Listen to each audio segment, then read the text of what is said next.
मैं 1974 से जब जनसंघ था तब से राजनीति में सक्रिय हुआ हूँ। उन दिनों शेख मोहम्मद अब्दुल्ला को नेशनल कॉन्फ्रेंस वाले बैकडोर से चीफ मिनिस्टर बना रहे थे, तो प्रोटेस्ट किया। उसके आगे कार पे जंप मारा, एक छोटी थी, जोश बड़ा था और मुझे उसका जो फ्लैग रॉड है वो चुभी और काफ़ी देर हॉस्पिटल रहा। तब से लगातार मैं जनसंघ, जनता पार्टी, भारतीय जनता पार्टी के हर प्रोग्राम में सक्रिय रहा हूँ। जितने भी टेस्ट आए, जितने भी आंदोलन आए, एमरजेंसी में मुझे 24 दिन इंटरव्यू सेंटर रखा गया, 18 महीने जेल में रखा गया। बम्बा वाले आंदोलन में आप में से कईयों को याद होगा कि लाठीचार्ज हमने खाया और लगातार आज तक हम इस प्रोग्राम में चलते रहे। इस बार चुनाव जो है बड़ा महत्वपूर्ण था, क्योंकि हम सोच रहे थे, बीजेपी सारी सोच रही थी कि इस बार हम सरकार में आएंगे। पहला कदम हमारा गलत हो गया। मेरी पार्टी ने जो मैंडेट डिस्ट्रीब्यूट किया है यहाँ पे, वो मैंडेट सोच समझ के नहीं किया गया, बैलेंस नहीं है, उसमें न्यायोचित कोई काम नहीं हुआ है और ऐसे लोगों को मैंडेट दे दिया गया जिनके कारण हमारे सभी कार्यकर्ता, जो डेडिकेटेड कार्यकर्ता हैं, घर से पैसा लगा के काम करने वाले हैं, जिनको कोई लालच नहीं, वो सब के सब दुखी होके बैठे हुए हैं। आप रोज न्यूज़ सुन रहे हैं कि जम्मू प्रांत के हर क्षेत्र में रिजेंटमेंट है, गुस्सा है और वो प्रकट कर रहे हैं। तो ये मैंडेट देने के वक्त जो हमारी स्टेट की हाईकमांड है, इन्होंने सेंटर के पास जो प्रोजेक्शन की है वो अनफेयर थी। आम लोगों का ये कहना है कि इसमें पैसे का इस्तेमाल भी हुआ है और मैं खुद हैरान होता हूँ कि मैं पार्टी के सभी कैडर को देख रहा हूँ, उनकी ग्रोथ देख रहा हूँ। मैं सबसे सीनियर हूँ पार्टी के अंदर और मुझे लगता है कुछ लोग नॉन डिजर्विंग लोग ऐसे आगे जिनके बारे में बहुत बड़ा कुछ कहा जा सकता है और जनता उनको एक्सेप्ट नहीं कर रही है।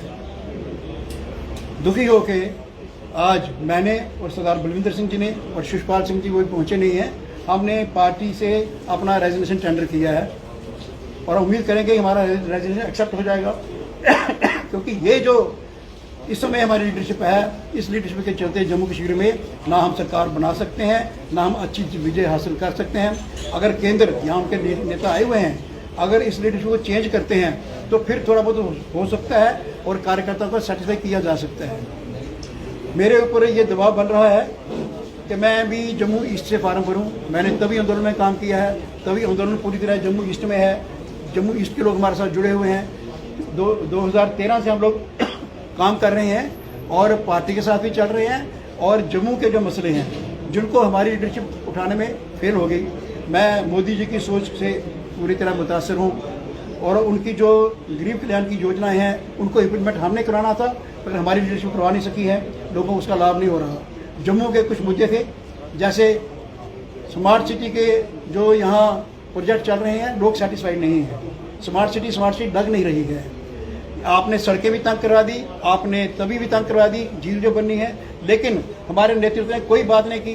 केवल मोदी जी का नारा लेके हम जाएंगे लोगों के पास और यहाँ की बात नहीं करेंगे तो लोगों के पास हम नहीं जा सकते, तो यहाँ की बात नहीं होती है। लेकिन तभी आंदोलन के नाते और बीजेपी के सीनियर होने के नाते मैं ये सब मुद्दे उठाता रहा हूँ, आपके माध्यम से उठाता रहा हूँ। जो बिजली के बिल आ रहे हैं, जो ओल्ड एज पेंशन बंद की गई है, ये सारे मुद्दे मैंने उठाए हैं और आप सब इसके सबूत हैं। लेकिन मेरी पार्टी ये मुद्दे नहीं उठा रही, तो हम जनता के पास क्या मुंह लेके जाएंगे। इसलिए दुखी हो गए मैं आज रिजाइन कर रहा हूँ और मुझ पर मेरे साथियों का दबाव है। एक बारिश है और बचदवा है, हमारे बहुत सारे लोग आज पहुँच नहीं पाए, आ जाएंगे।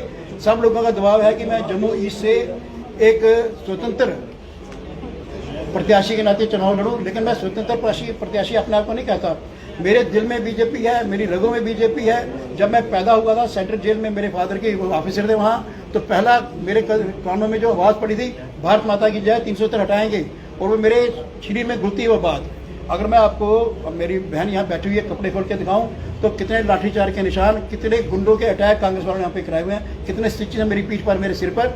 मैं हर कदम पे आ गया हूँ, मैंने खून दिया हुआ है और मैंने अकेले नहीं दिया, बहुत से लोगों ने खून दिया और सब के सब लोग दुखी हैं।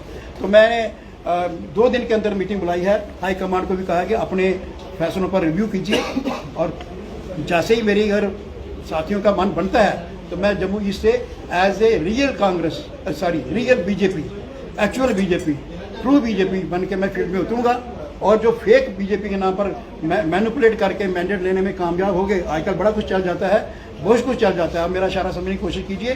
तो मैंडेट लेके जो आए हैं वो जनता के हित में काम नहीं करेंगे, जम्मू के हित में काम नहीं करेंगे। इसलिए हम दो तो रिज़ाइन कर रहे हैं। हमारे साथ ये युवा मोर्चा के डिस्ट्रिक्ट प्रेसिडेंट हैं, इनकी टीम भी पूरी रिज़ाइन कर रही है आज। तो ये बताएंगे अपने। मेरा नाम कन्नव शर्मा है, आप में से काफ़ी लोग मुझे जानते हैं। मैं भारतीय जनता युवा मोर्चा ज़िला जम्मू का अध्यक्ष हूँ।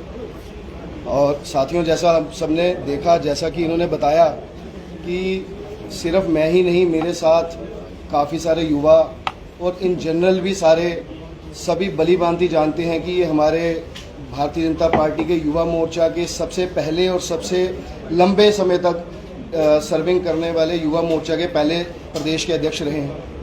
और इसके अलावा 1.5-2 साल से मैं भी जम्मू ज़िले का अध्यक्ष हूँ। Jammu east, Jammu west constituencies में निरंतर काम करते आ रहा हूँ और सेल्फलेस तरीके से हमेशा काम किया मैंने और मेरे साथियों ने।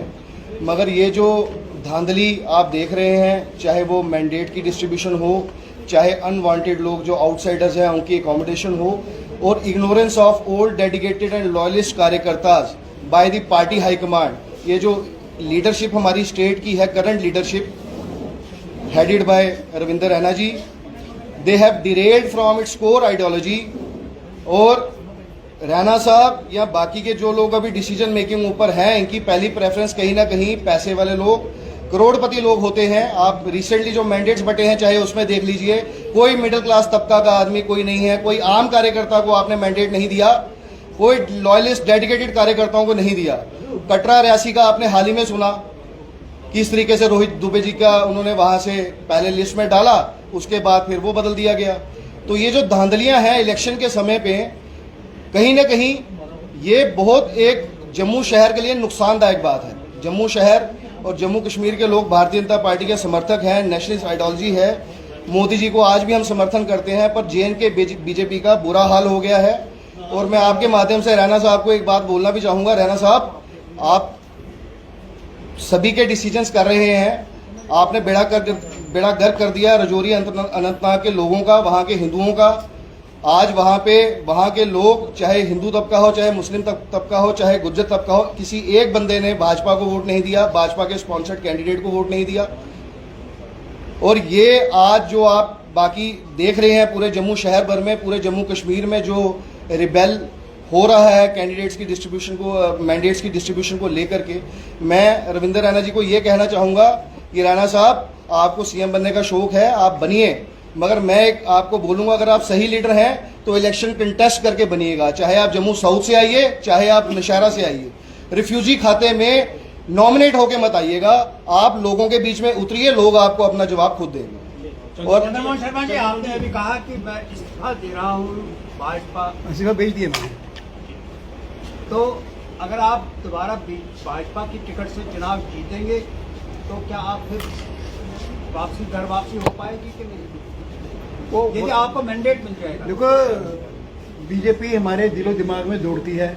हम बीजेपी आइडियोलॉजी जुड़े हुए हैं, मोदी जी को नेता मानते हैं, यहाँ के नेताओं से हमारा रिजेंटमेंट है, ठीक है। तो उसके लिए हमारा ये प्रोटेस्ट है कि ये सुनते नहीं है बात। I have approached each and every person from centre and state, but they are not giving time to hear me. सब लोगों के लिए, मैं अकेला नहीं हूँ। अगर आप जम्मू सिटी में रहते हैं, इसीलिए आपसे अप्रोच हो जाती है, आप भी बड़े मेहरबान रहते हैं, आ जाते हैं। दूर दराज के इलाके के लोगों के पास कोई मीडिया नहीं, कुछ नहीं, वो मैसेज नहीं भेज पाते। तो इतनी रिजेंटमेंट है। मैं टूर किया मैंने जिस एरिया में आगे पीछे, सब जगह लोगों का ये कहना है कि हम कुछ नहीं करेंगे, हम बीजेपी के कैंडिडेट को वोट नहीं देंगे। तो मैं तो कहता हूँ कि बीजेपी की ज़रूरत है जम्मू कश्मीर के अंदर, लेकिन सच्ची बीजेपी की, ट्रू बीजेपी सोल्जर जो हैं, जो ऑनेस्ट हैं, डेडिकेटेड हैं, लोगों का काम करेंगे। जो बिजनेस को अपने को हाइड करने के लिए बीजेपी में आगे, वो नहीं है। इसमें मैंने अशोक कोल जी के भी बारे में कहना चाहता हूँ कि घर बार छोड़ के वो लगे हुए हैं, लेकिन यहाँ पे जो डिस्ट्रीब्यूशन है उस पर क्यों नहीं बोलते? वो उनके पास अधिकार है और सब कुछ धांधली वो देख रहे हैं आप आंखें बंद करके। मुझे अंदर की बात तो समझ नहीं आई क्या बात है, लेकिन ये 2-3 लोग जो हैं हमारी पार्टी के, इनकी वजह से पार्टी का सारा शजरा जो है बिखर रहा है।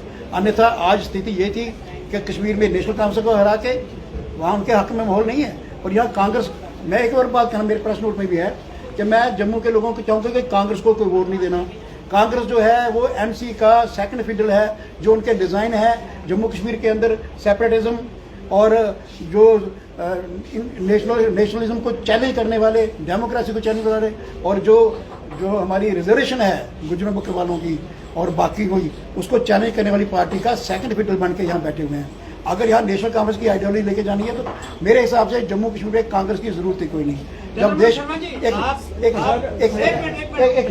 तो अभी से ही कंपेनिंग कर रहे हैं बीजेपी की, तो फिर किस तरह मैं अपनी जब आप एज एन इंडिपेंडेंट कैंडिडेट खड़े हो जाएंगे तो क्या जब मैं खड़ा हो जाऊंगा ना, उसके बाद मेरी बात सुनना ना।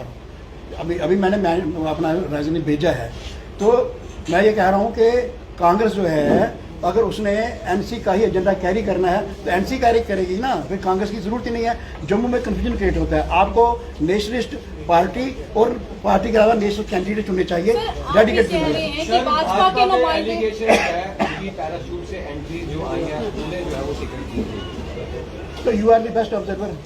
आपको लगता कि है अगर आपका रिजिग्नेशन एक्सेप्ट नहीं हुआ है तो स्थिति क्या रहेगी आपकी? 2 दिन देखेंगे, उसके बाद जो मेरे साथी कहेंगे, जो 50 साल से 40 साल मेरे साथ चल रहे हैं, उनमें आप ही हैं एक, तो उनका फैसला ही चलेगा। सर आप डोडा कह रहे हैं ईस्ट कि- से सर डोडा ईस्ट से भाजपा ने जिनको मैंडेट दिया, गजय सिंह राणा साहब, उनका कल एक बयान जो है वो बड़ा वायरल हो रहा है, जिसके अंदर वो सीधा तौर पे ये कह रहे हैं कि हमारी लड़ाई मुसलमानों के साथ है। इस बयान को लेकर आपका क्या कहना है? ये पॉलिटिकली मैच्योर बयान नहीं है। मैं सर भाजपा के मैंडेट के ऊपर वो इलेक्शन लड़ रहे हैं, तो आप भी ये आपको थोड़ा कहीं न कहीं वाबस्ता रखते हैं हाँ, भाजपा से। तो रेड्डी साहब आए हुए ना, हमारे मंत्री इंचार्ज जेल के। सर एक बार इनको क्वेश्चन कीजिए, एडवोकेट क्या उनका जो आई है वो एज ए रद्द होना एडवोकेट चाहिए? This is totally illegal and against the spirit of the constitution of India. क्या उनका मैंडेट जो है वो उनका नॉमिनेशन रद्द होना चाहिए? अब ये इन पर डिपेंड कर, मैं इनके नॉमिनेशन पर जो इनकी गाइडलाइन ये कहती है, आप एडवोकेट हैं, जो- गाइडलाइन ये कहती है कि अगर कोई मजहब के नाम पे वोट मांगे तो उनका नॉमिनेशन जो है वो रद्द हाँ करना चाहिए। होता है, पर लेकिन मेरी हाई कमांड कैसे फैसला करती है मैं पहले बोल चुका हूँ। आई एम नॉट कॉन्फिडेंट कि they will take actual judicious decision.